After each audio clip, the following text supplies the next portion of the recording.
नमस्कार दोस्तों, मैं Satish Kumar Mishra, x Indian air force, आप सभी प्यारे दोस्तों का हमारे YouTube channel Asian link academy में स्वागत करता हूं। दोस्तों, हमने अपनी प्रीवियस वीडियो में सीखा था कि सिंपल सेंटेंसेस को present, past and future category में कैसे बनाते हैं। सबसे पहले हम ये समझ लेते हैं कि सिंपल सेंटेंस होते क्या हैं, just for review purpose. Simple sentences वो सेंटेंस होते हैं जिसके अंदर सब्जेक्ट के द्वारा कोई एक्शन नहीं किया जाता है, कोई क्रिया नहीं की जाती है। सब्जेक्ट के होने के बारे में बताया जाता है या सब्जेक्ट के बारे में कोई इन्फॉर्मेशन दी जाती है। और दूसरे सेंटेंस वो होते हैं जो टेंस कैटेगरी के आते हैं। टेंस कैटेगरी के जो सेंटेंस होते हैं उसमें सब्जेक्ट के द्वारा कोई ना कोई एक्शन किया जाता है, कोई ना कोई क्रिया की जाती है। तो आज हम केवल सिंपल सेंटेंसेस के तीनों कैटेगरी में present category, past category and future category के तीनों सेंटेंसेस को बनाने की हम प्रैक्टिस करेंगे। तो सबसे पहले हम इनकी पहचान को समझ लेते हैं कि हर कैटेगरी के सेंटेंसेस की, सिंपल सेंटेंसेस की पहचान क्या होती है। प्रेजेंट कैटेगरी के टेंस के लास्ट में, अंत में है, हैं, हो, हूँ ये आता है। जैसे मैं एक डॉक्टर हूँ, आप मेरे दोस्त हैं, इस प्रकार से लास्ट में हैं, हो, हूँ आता है। और इसमें इज, आर, एम का प्रयोग किया जाता है। इज का प्रयोग किया जाता है सिंगुलर सब्जेक्ट के साथ, आर का प्रयोग किया जाता है प्लूरल सब्जेक्ट के साथ, और एम का प्रयोग किया जाता है आई के साथ। माय डियर फ्रेंड्स, ये सारी वर्ब्स हैं और ये मेन वर्ब्स हैं, क्योंकि ये सिंपल सेंटेंसेस हैं और यहां पर कोई एक्शन नहीं किया गया है। यही वर्ब्स जब टेंसेस के सेंटेंस में पहुंच जाएंगी तो ये हेल्पिंग वर्ब का काम करेंगी और मेन वर्ब को सपोर्ट करेंगी, लेकिन इस समय यहां पर ये मेन वर्ब का काम कर रही हैं। अब हम समझते हैं पास्ट टेंस की पहचान। फ्रेंड्स, वाक्य के अंत में अगर था, थी, थे अगर आता है तो वह पास्ट टेंस का सिंपल सेंटेंस कहलाएगा और उसमें हम वाज या वर का प्रयोग करते हैं। ये हमारी वर्ब्स हैं। वाज का प्रयोग होगा सिंगुलर सब्जेक्ट के साथ जो संख्या में एक है, और वर का प्रयोग होगा प्लूरल सब्जेक्ट के साथ जो संख्या में एक से ज़्यादा है। और फ्रेंड्स, फ्यूचर कैटेगरी के जो सेंटेंस होते हैं उनके लास्ट में होता है होगा, होगी, होंगे, और उसमें विल बी या शैल बी का प्रयोग किया जाएगा। तो ये हमारे सिंपल सेंटेंसेस के तीनों कैटेगरी की पहचान थी। अब फ्रेंड्स, हम एक बार स्ट्रक्चर को भी समझ लेते हैं, क्योंकि सेंटेंस फ्रेमिंग स्ट्रक्चर जो है वो बहुत मायने रखता है। और फ्रेंड्स, ये बेसिक लेवल से स्टार्ट किया जा रहा है सेशन। तो ये वीडियो उन सभी लोगों के लिए लाभदायक है जो फ्रेशर है, उनके लिए तो बहुत ही ज़्यादा लाभदायक है, और जो लोग पहले से इंग्लिश ग्रामर के बारे में जानते हैं तो उनके लिए रिवीजन है। हालांकि it is going to be useful for each and everyone. तो सबसे पहले हम एक बार स्ट्रक्चर के ऊपर भी नज़र डाल लेते हैं। फ्रेंड्स, सेंटेंसेस को हम चार प्रकार से बना सकते हैं। पॉजिटिव का मतलब है सकारात्मक, और इसका स्ट्रक्चर बनेगा, सबसे पहले हम सब्जेक्ट लिखेंगे, उसके बाद हम वर्ब लिखेंगे, उसके बाद हम ऑब्जेक्ट लिखेंगे। फ्रेंड्स, ये ध्यान रखना है, पॉजिटिव सेंटेंस में सबसे पहले हम सब्जेक्ट लिखते हैं, उसके बाद हम वर्ब लिखते हैं, उसके बाद हम ऑब्जेक्ट लिखते हैं, और इसको सकारात्मक वाक्य कहते हैं। दूसरा होता है नेगेटिव सेंटेंस। नेगेटिव सेंटेंस का मतलब होता है नकारात्मक, अर्थात जिसमें नहीं का प्रयोग किया गया होगा, नॉट का प्रयोग किया गया होगा। और अगर केवल सेंटेंस नेगेटिव है तो आप सीधे तौर पे ये ध्यान रखें कि वर्ब के बाद नॉट लगाना होता है। स्ट्रक्चर को भी हम देख लेते हैं एक बार। सबसे पहले हम लिखते हैं सब्जेक्ट, उसके बाद हम लिखते हैं वर्ब, और वर्ब के तुरंत बाद हम लगा देते हैं नॉट, और उसके बाद लास्ट में लिखते हैं हम ऑब्जेक्ट। इंटरोगेटिव सेंटेंस का भी हम एक बार स्ट्रक्चर देख लेते हैं। इंटरोगेटिव का मतलब है प्रश्नवाचक वाक्य। तो प्रश्नवाचक वाक्य में हम क्या करते हैं, ये जो पॉजिटिव सेंटेंस है हमारा, इसको उठा के हम स्टार्टिंग में लिख देते हैं, तो ये हमारा इंटरोगेटिव का स्ट्रक्चर बन जाता है। अर्थात वर्ब हमारी पहले आ गई, verb, subject, object. Verb subject object, ये हमारा इंटेरोगेटिव सेंटेंस का फार्मूला है। फ्रेंड्स, ये फार्मूला प्रश्नवाचक सेंटेंस के लिए है, प्रश्नवाचक वाक्य के लिए है। वो वाक्य जो क्या से स्टार्ट होता है, जैसे ही कोई भी सेंटेंस क्या से स्टार्ट होगा तो सबसे पहले वर्ब आ जाएगी, उसके बाद सब्जेक्ट आएगा और उसके बाद ऑब्जेक्ट आएगा। लेकिन फ्रेंड्स, कोई कोई सेंटेंस ऐसे होते हैं प्रश्नवाचक जिनके बीच में प्रश्नवाचक शब्द होता है। जैसे मैं आपसे कहूं कि क्या आप एक डॉक्टर हैं, तो ये सेंटेंस क्या से स्टार्ट हुआ है, तो सीधे वर्ब से स्टार्ट होगा, वर्ब सब्जेक्ट एंड ऑब्जेक्ट। अगर हम ये कहें कि आप डॉक्टर क्यों हैं, तो ये क्यों शब्द है, ये सेंटेंस के बीच में आया हुआ है। तो ये क्यों शब्द जो है, इसकी अंग्रेजी हम सबसे पहले लिखेंगे, बाकी हमारा पूरा स्ट्रक्चर सेम रहेगा। क्योंकि अंग्रेजी अर्थात इंटेरोगेटिव वर्ड हमने सबसे पहले लिख लिया, उसके बाद वर्ब, उसके बाद सब्जेक्ट एंड उसके बाद ऑब्जेक्ट। एंड फ्रेंड्स, एक चौथा प्रकार होता है जिसको हम बोलते हैं इंटेरोगेटिव नेगेटिव सेंटेंस, मतलब प्रश्नवाचक एंड नकारात्मक। उसमें प्रश्नवाचक भी होगा, प्रश्न भी किया गया होगा और उसमें नहीं भी लिखा होगा, नॉट का भी प्रयोग किया गया होगा। तो ऐसे सेंटेंसेस के लिए आप सिर्फ इतना ध्यान रखें कि सब्जेक्ट के बाद हमें नॉट लगाना पड़ता है। देखिए फ्रेंड्स, सबसे पहले हम वर्ब लिखेंगे, क्योंकि प्रश्नवाचक है इसलिए वर्ब से स्टार्ट होगा, उसके बाद सब्जेक्ट आएगा और सब्जेक्ट के तुरंत बाद हम नॉट लिख देंगे और उसके बाद ऑब्जेक्ट लिखा जाएगा। और इंटेरोगेटिव एंड नेगेटिव सेंटेंसेस में भी कुछ सेंटेंस ऐसे होते हैं जिनके बीच में कोई प्रश्नवाचक होता है। जैसे मैंने कहा कि क्या आप एक डॉक्टर नहीं हैं, तो देखिए यहाँ पर क्या भी है और नहीं भी है, लेकिन ये सेंटेंस क्या से स्टार्ट हुआ है इसलिए वर्ब से स्टार्ट होगा। लेकिन अगर हम ये कह दें कि आप एक डॉक्टर क्यों नहीं हैं, तो अब ये क्यों शब्द जो है सेंटेंस के बीच में आ गया। तो हम इस क्यों शब्द को सबसे पहले लिख लेंगे वाई, उसके बाद में वर्ब, उसके बाद में सब्जेक्ट, उसके बाद में नॉट और उसके बाद में ऑब्जेक्ट। तो माय डियर फ्रेंड्स, ये जो स्ट्रक्चर्स हैं इनको आप कंठस्थ कर लीजिए, इनको आप बाय हार्ट याद कर लीजिए, क्योंकि ये आपकी पूरी ग्रामर में काम आएंगे। तो फ्रेंड्स, अब हम स्टार्ट करते हैं प्रैक्टिस। सबसे पहले हम प्रेजेंट कैटेगरी के सेंटेंस को समझते हैं। स्ट्रक्चर हमने बता दिया आपको और स्ट्रक्चर के हिसाब से ही सारे सेंटेंसेस बनेंगे। राहुल एक डॉक्टर है, तो सबसे पहले हम सब्जेक्ट लिखते हैं राहुल, और चूंकि राहुल सिंगुलर सब्जेक्ट है इसलिए इसका प्रयोग होगा।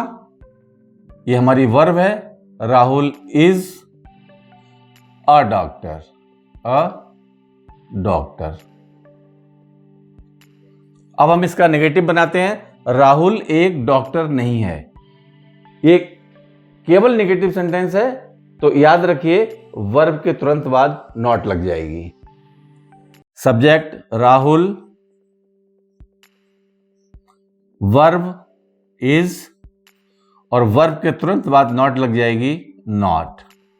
Rahul is not a doctor.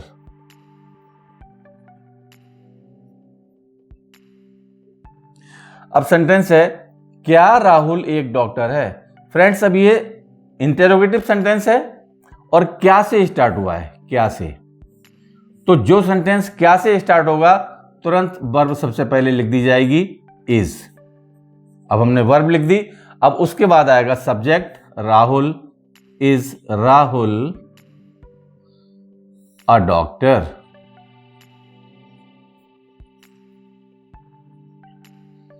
अब फ्रेंड्स, राहुल एक डॉक्टर क्यों है। अब इस सेंटेंस में ये जो प्रश्नवाचक शब्द है क्यों, ये सेंटेंस के बीच में है। इंटेरोगेटिव है लेकिन इंटेरोगेटिव वर्ड सेंटेंस के बीच में है, इसलिए फॉर्मेट तो यही रहेगा लेकिन ये उठा करके सबसे पहले पहुंच जाएगा वाई।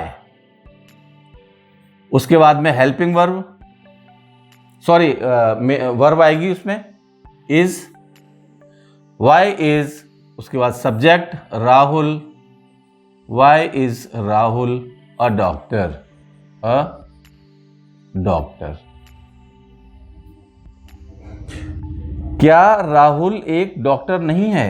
अब इसमें प्रश्नवाचक भी है और नकारात्मक भी है, इंटेरोगेटिव भी है और नेगेटिव भी है। तो ये इंटेरोगेटिव नेगेटिव सेंटेंस है, लेकिन ये क्या से स्टार्ट हुआ है? सेंटेंस क्या से स्टार्ट होगा तो आप तुरंत वर्ब लिख देंगे इज, उसके बाद आप लिखेंगे सब्जेक्ट राहुल। ये सारे सेंटेंसेस आपके जो वहां पर गिवन स्ट्रक्चर्स हैं वहां पर उन्हीं के आधार पे बन रहे हैं। इज राहुल, अब आप जो है नॉट की अंग्रेजी लिखेंगे इज राहुल नॉट, सब्जेक्ट के तुरंत बाद नॉट आता है। अगर सेंटेंस आपका इंटेरोगेटिव भी है और निगेटिव भी है तो ध्यान रखिए सब्जेक्ट के तुरंत बाद आपको नॉट लिखना है। Is Rahul not a doctor. अब लास्ट सेंटेंस ये है कि राहुल एक डॉक्टर क्यों नहीं है?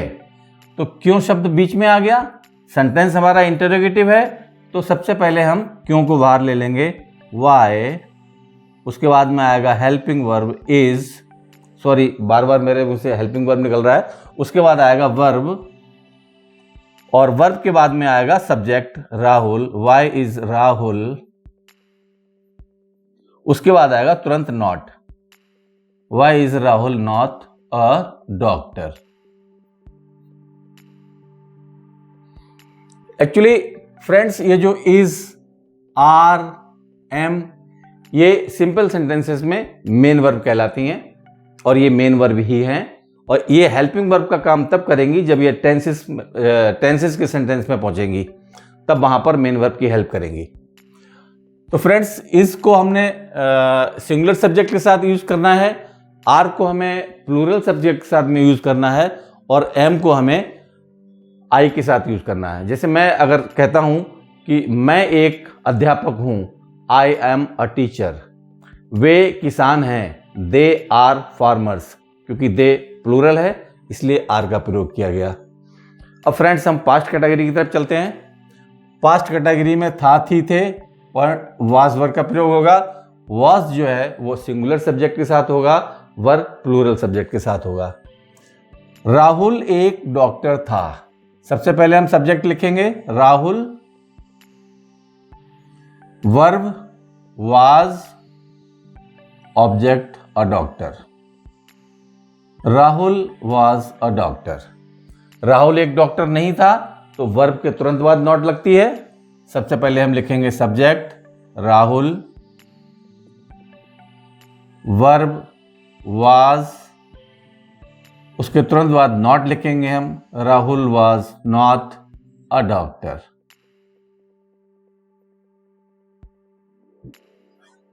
क्या राहुल एक डॉक्टर था?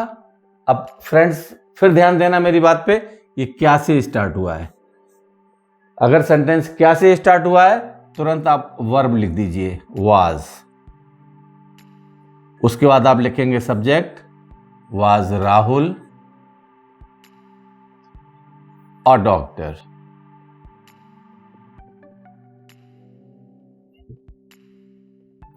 राहुल एक डॉक्टर क्यों था? अब ये भी इंटेरोगेटिव सेंटेंस है आपका, लेकिन इसमें क्यों, इंटेरोगेटिव वर्ड जो है वो आपके सेंटेंस के बीच में है, तो सबसे पहले हम इसको बाहर निकाल लेंगे वाई, और उसके बाद में पूरा फार्मूला जो है आपका इंटेरोगेटिव वाला ही रहेगा। तो अब हम लिखेंगे वर्ब वाज, वाई वाज, अब हम लिखेंगे subject Rahul, why was Rahul a doctor.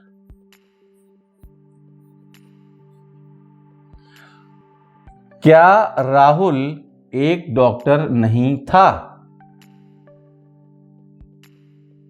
अब यहां पर क्या भी है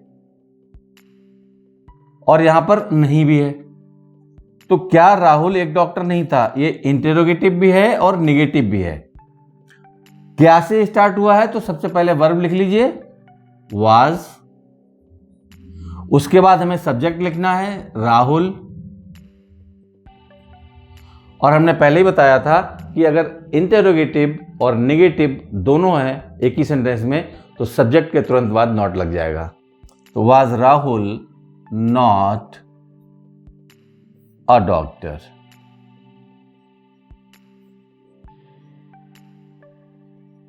राहुल एक डॉक्टर क्यों नहीं था?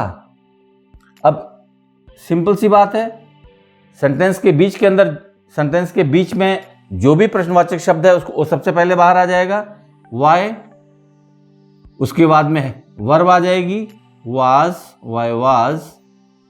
Subject Rahul, why was Rahul. और सब्जेक्ट के तुरंत बाद आपका नॉट आ जाएगा, नॉट अ डॉक्टर। तो यहां पर हमने वाज का प्रयोग किया क्योंकि राहुल एक सिंगुलर सब्जेक्ट है, एक वचन करता है। अगर यहां पर सब्जेक्ट प्लूरल होता कि वे किसान थे, तो देवर फार्मर्स। वे खिलाड़ी थे, देवर प्लेयर्स।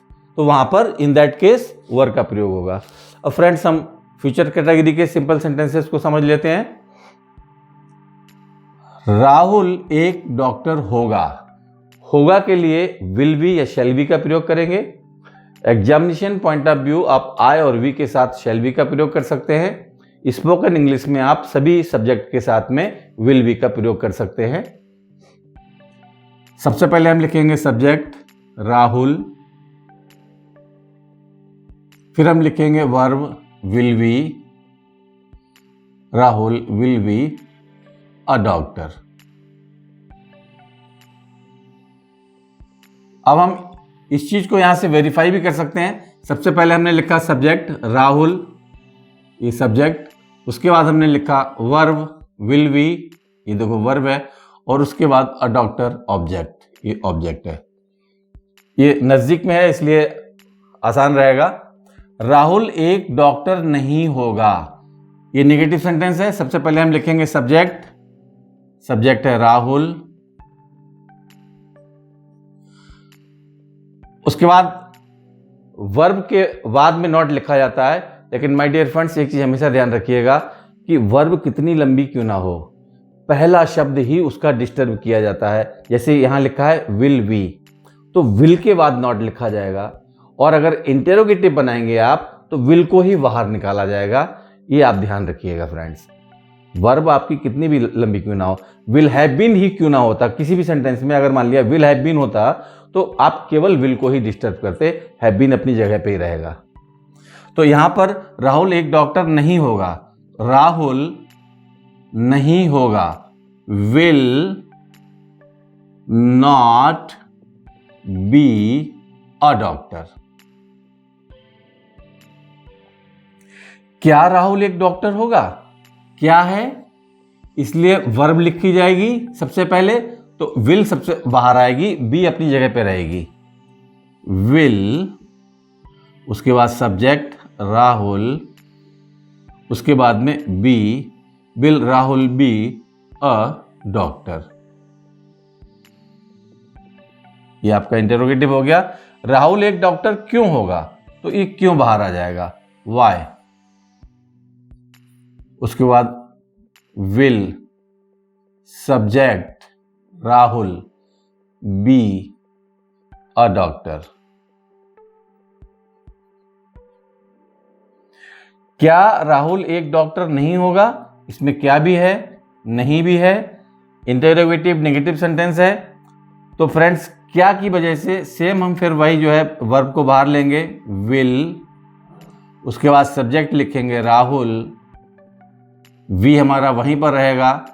सॉरी, सब्जेक्ट के बाद में हम तुरंत सब्जेक्ट के बाद में नॉट लिखेंगे, विल राहुल नॉट, उसके बाद में आएगा वी अ डॉक्टर।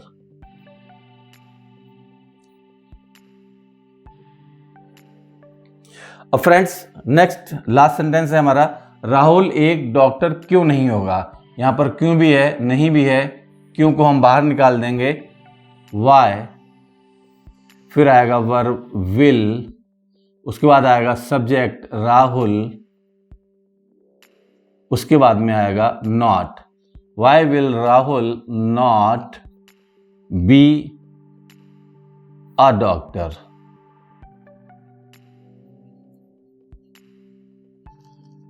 तो फ्रेंड्स, एक बार हम सारे सेंटेंसेस को एक बार हम पढ़ लेते हैं जिससे आपको रिवीजन हो जाएगा। राहुल एक डॉक्टर है, Rahul is a doctor. Rahul एक डॉक्टर नहीं है, Rahul is not a doctor. क्या राहुल एक डॉक्टर है? Is Rahul a doctor? Rahul एक डॉक्टर क्यों है? Why is Rahul a doctor? क्या राहुल एक डॉक्टर नहीं है? क्या राहुल एक डॉक्टर नहीं है? Is Rahul not a doctor? Rahul एक डॉक्टर क्यों नहीं है?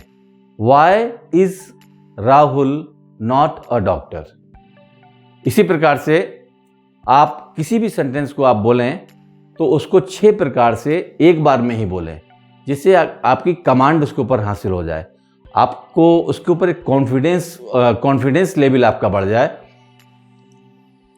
राहुल एक डॉक्टर था, Rahul was a doctor. Rahul एक डॉक्टर नहीं था, Rahul was not a doctor. क्या राहुल एक डॉक्टर था?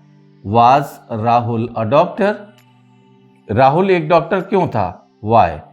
अब was Rahul a doctor, was Rahul a doctor, ये जो है फ्रेंड्स, ये इंटरोगेटिव है, ये भी इंटरोगेटिव। फार्मूला वही है आपका, लेकिन हमने क्यों निकाल दिया बाहर और यहां लिख दिया हमने, और कुछ डिफरेंस नहीं है। क्या राहुल एक डॉक्टर नहीं था? Was Rahul not a doctor? Rahul एक डॉक्टर क्यों नहीं था? Why was Rahul not a doctor? इसी प्रकार से ये है, राहुल एक डॉक्टर होगा, Rahul will be a doctor. Rahul एक डॉक्टर नहीं होगा, Rahul will not be. Rahul will not be a doctor. क्या राहुल एक डॉक्टर होगा? केवल विल जो है, ये विल बाहर आएगा। Will Rahul be a doctor, be अपनी जगह पर ही रहेगा। राहुल एक डॉक्टर क्यों होगा? Why will Rahul be a doctor? क्या राहुल एक डॉक्टर नहीं होगा? Will Rahul not be a doctor?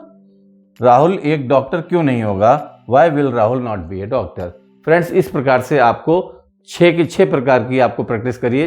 पहले आप छोटे छोटे सेंटेंस ले लीजिए, जैसे मैं एक लड़का हूँ, आई एम ए बॉय। मैं एक लड़का नहीं हूँ, I am not a boy. क्या मैं एक लड़का हूँ? Am I a boy?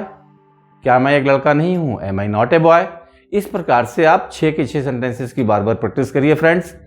और एक चीज़ मैं आपको फिर भी बताना चाहूँगा कि फ्रेंड्स, केवल सुनने से कुछ नहीं होता है, केवल पढ़ने से कुछ नहीं होता है। ये आपको टू सम एक्सटेंट कुछ हेल्प कर सकती हैं, लेकिन अगर हम सोच रहे हैं कि केवल सुन के और केवल पढ़ के एक फ्लुएंट स्पीकर बन सकते हैं, that is not at all possible my dear friends. इसके लिए आपको प्रैक्टिस करनी पड़ेगी और पूरी कोशिश करिए कि एक सेंटेंस को एक बार में 6 प्रकार से बोलने की प्रैक्टिस डालिए फ्रेंड्स। तो फ्रेंड्स, आज की वीडियो में इतना ही था। जो हमारे फ्रेशर्स हैं वो इसको बार बार देखें और उसको बार बार सुने।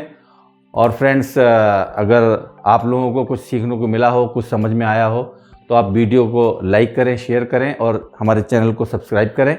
Thanks for watching this video. See you in the next video.